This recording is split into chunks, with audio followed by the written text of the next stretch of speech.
You know that feeling, right? You're trying to buy something online, maybe tickets or that new gadget everyone wants. And the website just crawls. Or crashes, yeah. Or, those apps that just feel sluggish, like they're stuck in mud. We've all been there just tapping away impatiently. It's frustrating. Totally. But what if we could actually build things differently? Systems that can handle those huge surges in traffic, those tidal waves, but still stay super fast, super responsive almost all the time. Well, that's pretty much the core challenge we're digging into today. Exactly. We've got this really fascinating blueprint, you could say, a detailed strategy for building exactly that kind of resilient, high-performance system, and it's using Google Cloud Platform. Like the secret sauce for making things reliable online. Pretty much, yeah. Digital dependability. So our sources lay out this multi-region microservices architecture, and it's specifically designed, engineered actually, to handle 10 times the normal traffic. 10 times. That's significant. It is. And the really amazing part, it aims to keep response times under a second for like almost all user requests. Blink of an eye fast. Right. So if you've ever been curious about, what really goes into building these rock-solid applications that can just take a punch, well, you're in the right place. We're going to try and unpack some really clever ideas here. Reveal the thinking behind the design choices. And of course, like any design, there are trade-offs involved. We'll definitely point those out as we go so you get the full picture. And for you, the listener, this deep dive is really about getting a clear grasp of the strategies, the technologies that power these kinds of highly scalable, highly reliable apps. We're hoping for some aha moments. Yeah, breaking down the complex bits, showing the logic underneath it all. Okay, so what's the plan? What's our roadmap? First, we'll set the stage, look at the core architecture, the regional strategy. Makes sense, the foundation. Then, how does it actually cope with those massive 10x traffic spikes? That's key. And observability. I mean, how do you even watch a system this big? We'll get into that. Crucial. Absolutely crucial. We'll also look at automated disaster recovery, how they handle secrets securely, and finally, how they try to keep costs in check without, losing performance. Balancing act. Totally. Yeah. Okay, let's start with that foundation, the regional strategy. Right. So the bedrock here is a multi-region active deployment. They're using 3 specific Google Cloud regions, a central one, us East 4, and Europe West 4. Active. So not just backup sitting idle. Exactly. That's the key insight, really. It's not about failover waiting to happen. It's about continuous availability. All 3 regions are live, serving users all the time. Simultaneously. Okay. And you mentioned regional autonomy earlier. Yeah, that's the idea. Each region has everything. It needs all the services to run independently. So if one region has a problem, the others can carry on without skipping a beat. That sounds incredibly resilient for uptime. It is. Now, thinking about capacity, resource allocation, it's very deliberate. How so? The primary regions, they're each sized to handle about 60% of the expected peak traffic. 60% each. Each. So right away, you've got massive redundancy built in. The thinking is, even if a whole region goes offline, the other 2 can handle the full load. Wow, okay. That's a lot of headroom. And crucially, you need that data synchronized across regions, right? With minimal latency, so users everywhere see consistent information. Right, you don't want somebody in Europe seeing something totally different from someone in the US. So how does the system make sure my request goes to the best place for me, the nearest, healthiest region? It uses intelligent traffic routing. Think of it like GPS for your request. It sends you to the geographically closest region that's currently healthy and performing well. Okay, so that cuts down latency, makes things feel faster. Exactly. And it spreads the load naturally. Plus, if a region does have issues, become unhealthy, the failover is automatic. Constant health checks handle that. Seamlessly, ideally. That's the goal. They even have ways to shift traffic gradually, say for maintenance or rolling out updates so users don't notice a thing. Nice. Very smooth. Yeah. Okay, let's zoom in a bit. The core building blocks. Starting with the compute layer, where the actual processing happens. Yes. So for the really heavy lifting, the compute-intensive workloads, they're using GKE Enterprise clusters. That's Google Kubernetes Engine. Right, for managing containers. Yeah, and what's interesting is they're using autopilot mode. What does that do? It simplifies things, takes away some of the burden of managing the underlying Kubernetes infrastructure so teams can focus more on their applications. Less fiddling with nodes and clusters. Kind of, yeah. And for resilience within a region, the control planes, the brains of the cluster, are regional, spread across multiple zones. Same for the node pools, the actual worker machines. So redundancy even within one location, multiple That's levels. all right. And I see notes about auto-provisioning, custom machine types. Mm-hmm. Sounds like tailoring the power. It is. Matching the machine to the specific workload for efficiency. Plus, security is baked in early. Things like binary authorization Making sure only trusted code runs. and GKE pod security policies, enforcing rules on the containers themselves. Good foundation. Definitely. And they use container-optimized OS, Google's hardened OS for containers. Gets automatic updates. Now, for the stateless parts, the ATIs that don't need to remember user session data, Yeah. they're using Cloud Run. Cloud Run. That's known for scaling up and down super fast, right? Responding to demand spikes. Exactly. They've tuned the min-max instances for that rapid scaling, and there's a CPU always allocated setting they use. Why is that important? Helps guarantee consistent performance, avoids cold starts impacting those sub-second response time goals, Gotcha. and it connects securely to their private network using serverless VPC access. So it's this hybrid approach then, GKE for the constant heavy work, Cloud Run for the bursty stuff, the APIs. Yeah, and it looks like they even use Cloud Run jobs and GKE auto-provisioning for background tasks, batch processing. Picking the right tool for the job. Makes sense. Okay, let's shift gears to networking. Global load balancing sounds pretty central. It absolutely is. They use the Global External HTTPS Load Balancer. It's the single front door for all users. One IP address for the whole world. Essentially, yeah. And Anycast IP. It directs users to the closest entry point, the nearest healthy region. Smart. So no matter where you are, you hit the closest point, and then the load balancer routes you intelligently to a backend service in a healthy region. And it does more than just routing, right? I see things like cross-region failover, circuit breaking. Yes, it's quite sophisticated. It can automatically reroute traffic if a whole region goes down, thanks to health checks. The circuit breaking helps prevent cascading failures if a backend service starts having trouble. So it protects the rest of the system. What about handling those sudden traffic surges? That's where features like weighted routing come in. You can gradually shift traffic, maybe testing a new version with a small percentage of users first, or isolating problems. Controlled rollouts. Exactly. And then there's Cloud CDN, Content Delivery Network. Caching static stuff closer to users, images, videos. Precisely. Improves performance massively, takes load off the main application servers. They get pretty granular, too, with custom cache keys, TTLs, time to live settings. So fine-grained control over the cache. Automated cache invalidation so users get fresh content, and even something called Origin Shield. Origin Shield. Helps protect the actual application servers from getting hammered by requests if something isn't in the cache yet. Adds another layer of protection. Sounds very robust. And security seems layered into the network too. Cloud Armor for WEF and DDoS. Yep. Web application firewall and distributed denial of service protection. Plus, identity-aware proxy for internal apps, VPC service controls to keep data from leaking out, Creating a perimeter. and Private Service Connect for secure access to Google services. It's defense in depth. Makes sense. And for the communication between all those microservices. They're using Anthos Service Mesh, a managed service mesh. What does that bring to the table? A lot, actually. Automatic encryption between services using MTLS mutual TLS.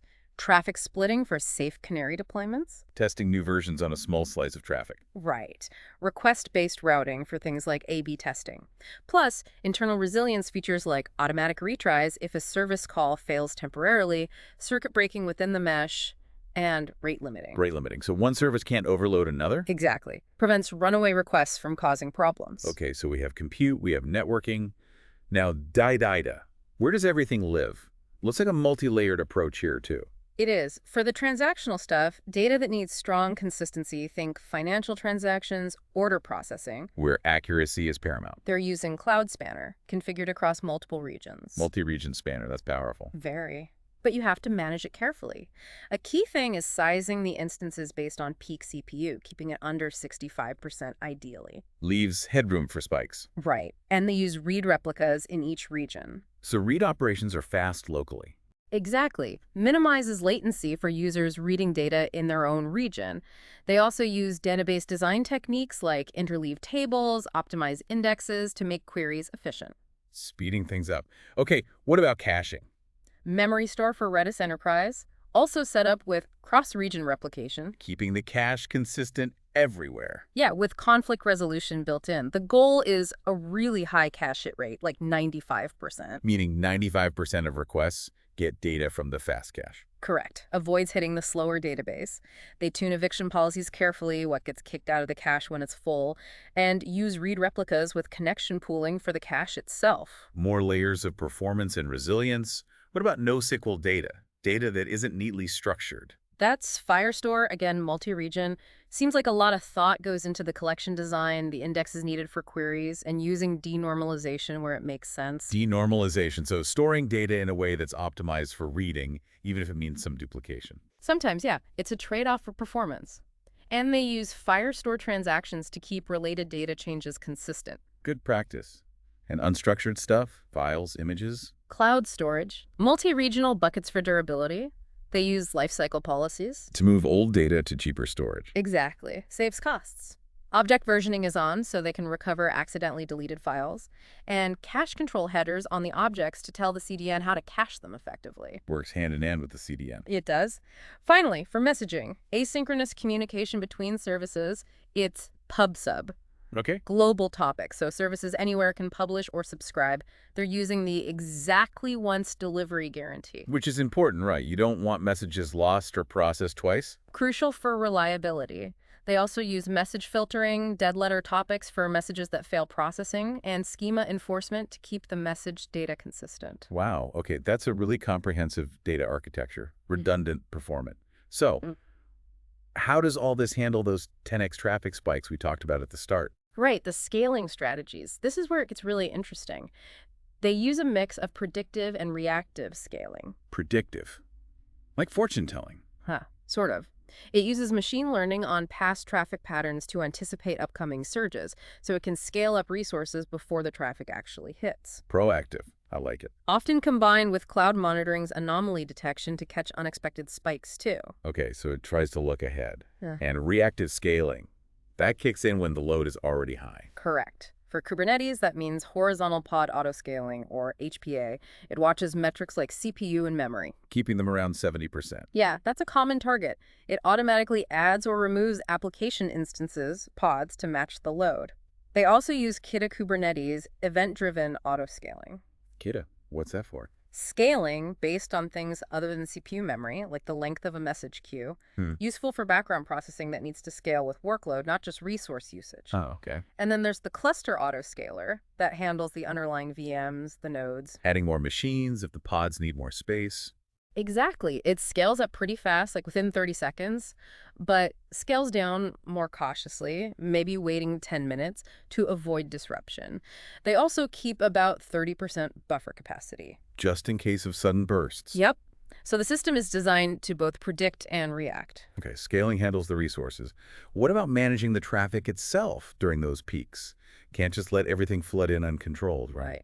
They use several techniques. One is progressive degradation. Meaning? If things get really overloaded, the system might temporarily disable non-essential features, like maybe turn off personalized recommendations to save resources, but keep the core checkout process running. Graceful degradation. Keep the important stuff working. Exactly. They might also use traffic prioritization, giving preference to, say, paying users or critical internal processes. Makes sense.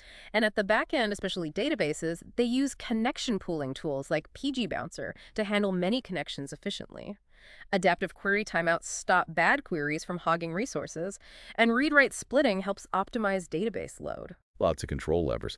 And I guess the way the application itself is built matters hugely for scale. Absolutely fundamental. Building stateless services is key. Why stateless?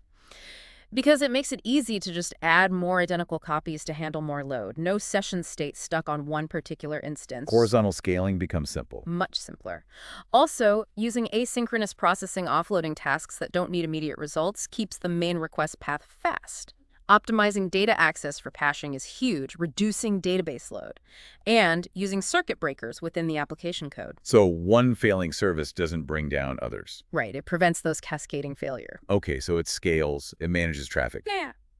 But how do you even know what's going on inside such a complex distributed system? That's where observability comes in, right? Precisely. You can't manage what you can't measure, and their observability setup is comprehensive. What does that involve? The core is cloud monitoring.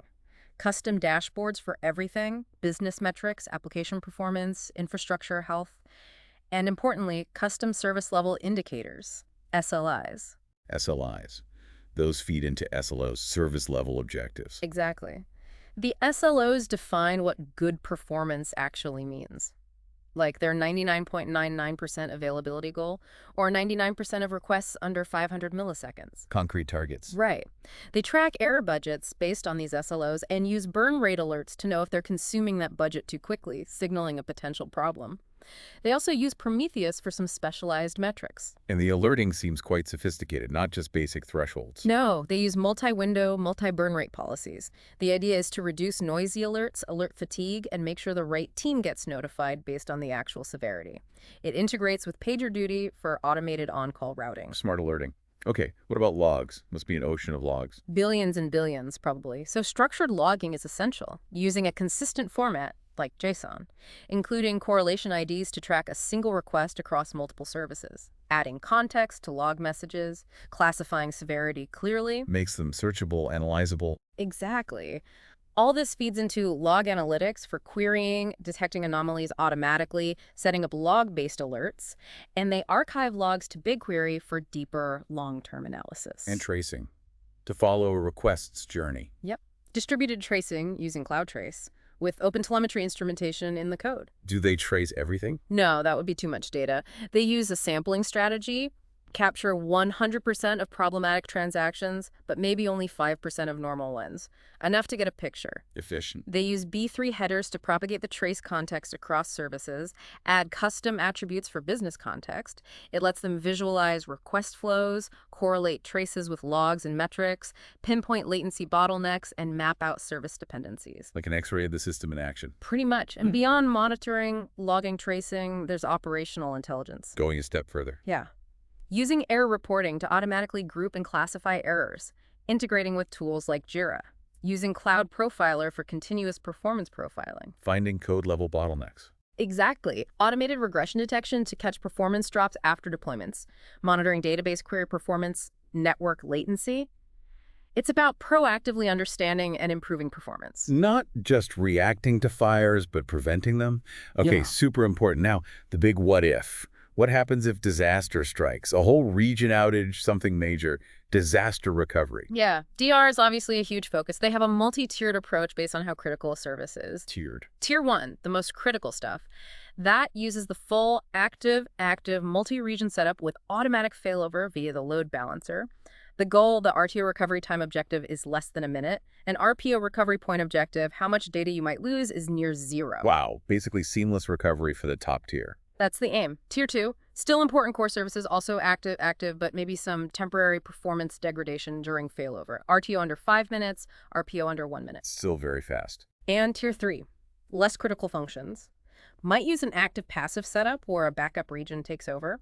Scheduled data replication means a slightly higher RTO, maybe under 30 minutes, and RPO under 15 minutes. Tailoring the recovery based on business impact. Smart. And backups underpin all of this, presumably. Absolutely. Automated GKE backups using Backup for GKE, database point-in-time recovery capabilities, regular exports to multi-regional cloud storage for extra safety, and crucially, Amazing. regular automated recovery testing, simulating failures, verifying the recovery process actually works. You have to test it. Can't just hope the plan works when you need it. And automation seems key here, too. Massively. They use infrastructure as code, Terraform probably. Defining everything in code. Yeah, compute, network, storage. Yeah. Makes it consistent, repeatable, easy to spin up infrastructure in another region if needed. Their CI/CD pipelines actually include automated DR tests. Building testing right into the deployment process. Exactly. Simulating failures, checking performance after recovery. They also focus on isolating failure domains, network segmentation, managing dependencies carefully, graceful degradation, and even chaos engineering. Chaos engineering. Intentionally breaking things. In a controlled way, yeah. To find weaknesses before they cause a real outage. It's about building confidence in the system's resilience. Very thorough. Okay, another critical area. Security. Especially managing secrets, API keys, Passwords. Super critical. They use a centralized service, secret manager. What are the benefits? Central storage, obviously. Right. Version control for secrets so you can track changes and rollback. Automatic rotation. Changing passwords automatically. Yeah, based on policies. Critical secrets might rotate every 30 days. Service accounts, maybe 90 days. Reduces the window if a secret is compromised. And everything's encrypted using cloud KMS. Strong detection. How is access controlled? Who gets to see which secrets? Least privilege using IAM identity and access management. Custom roles, so services and people only get access to the exact secrets they need. They use workload identity for GKE. So apps don't need to handle key files directly. Right, more secure. Right. And VPC service controls add that network perimeter, restricting access even if credentials leak somehow. And how do the applications actually get the secrets they need at runtime? A few ways. There's a Kubernetes external secrets operator that syncs secrets from Secret Manager into Kubernetes. There's a CSI driver that lets apps mount secrets as files. Environment-specific configurations, version synchronization. They pick the right method for the need, securely. Flexible but secure delivery. What about other security controls beyond secrets? Loads. Infrastructure level. Shielded GKE nodes for secure boot. Security Command Center for threat detection. Container scanning and artifact registry finds vulnerabilities before deployment. Binary authorization stops untrusted images running. Checking things at multiple stages. Yep. Application level. Cloud Armor, WAF, and DDoS protection, like we mentioned. Following SLSA guidelines for supply chain security. Runtime threat detection for containers. Protecting the code and the running container. And data protection. Encryption everywhere at rest using customer managed keys, CMEK. In transit using MTLS. Comprehensive audit logging for data access. Clear data classification policies. Security is clearly woven through every layer. Essential. But this all sounds potentially expensive. 3 active regions, sophisticated services. How do they manage costs while keeping performance high? Oh, the eternal balancing act. Cost optimization is a continuous effort. For compute, they use committed use discounts, CUDs, for the predictable baseline load, saves a lot. Then spot VMs for batch jobs or less critical things, much cheaper, but can be preempted. Using the cheap option where possible. Right. And right-sizing, using vertical pod autoscaler, VPA, to avoid over-provisioning containers, constantly tuning resource requests and limits. Efficiency. What about storage costs? Storage class optimization is key. Automatically moving older data to cheaper tiers using lifecycle policies. Using compression. Aligning retention policies with actual needs. Not keeping data longer or in more expensive storage than necessary. Network costs. Cloud CDN helps a lot there. Reducing egress traffic from origin servers. Optimizing cross-region traffic flow, maybe using regional affinity if it makes sense. And choosing the right network service tier premium for latency-sensitive user traffic, maybe standard for backups. Matching the network quality and cost to the need. Database costs. Rate-sizing instances again. Scaling read replicas independently, you might need lots of read power, but not as much write power. Using tools like Cloud SQL Insights to find and fix expensive queries. Optimizing indexes. Constant tuning and optimization. But how do they make sure these cost savings don't accidentally hurt performance or reliability? Good question. They use performance budgets. Budgets for performance. Yeah, defining acceptable performance levels per service. Performance testing is built into the CI/CD pipeline, so regression slowdowns get caught automatically before they hit production. Catching problems early. Exactly. For latency, it's about that geographic distribution, using the premium network tier, connection pooling, and really effective caching strategies, sometimes even warming the cache proactively. Preloading common data. Right. And allocating resources smartly, CPU for latency-critical stuff, memory for data-heavy tasks, the right disk types for I/O needs, maybe GPUs for specialized workloads if it's cost-effective. So it's not just about cutting costs, but spending smartly to maintain performance. And the sources highlight some trade-offs here. Definitely. Running 3 regions costs more than 2, obviously. Active costs more than active passive, but they balance that with things like spot VMs. Cost versus redundancy. Exactly. Yeah. There's also the operational complexity of, say, a service mesh or multi-region data sync versus the resilience gains. Complexity versus reliability. Right. Over-provisioning is too expensive, so sophisticated auto-scaling is crucial, but that itself adds complexity. Performance versus cost efficiency. Always trade-offs. And finally, getting perfect global data consistency instantly can add latency or might conflict with data sovereignty rules. So you need clever caching and data access patterns to mitigate that. Scaling versus consistency. It really drives home that Building and running something like this is a constant process of evaluation, balancing these competing factors. Absolutely. It's never truly done. Well, this has been incredibly illuminating, a real deep dive into a seriously impressive architecture. Let's try and quickly sum up the key takeaways for you, the listener. Okay. We've seen the core ideas, right? Using multiple regions, active, for serious resilience, smart traffic management for a great user experience, deep observability you have to see what's going on, Can't fly blind. automated disaster recovery for business continuity, security built in everywhere, and that constant focus on optimizing costs without wrecking performance. It's a holistic approach. Yeah, this whole blueprint gives really valuable insights into building these kinds of truly robust, scalable systems that we all increasingly rely on. And it shows it's way more than just throwing servers at the problem, right? It's about smart, integrated architectural thinking, top to bottom. Absolutely. So maybe a final thought for you to chew on. Yeah. We all want apps that are always on, always fast, everywhere. Considering that, what do you see as the biggest hurdles in achieving this kind of resilience and performance? Good question. And how could some of the strategies we talked about today, multi-region, smart routing, observability, automation, security, cost awareness, how could they help tackle those challenges in your own context, or just in how you think about the digital world? It really comes down to finding that balance. That balance between cost, complexity, and those ever-rising user expectations. Something to think about.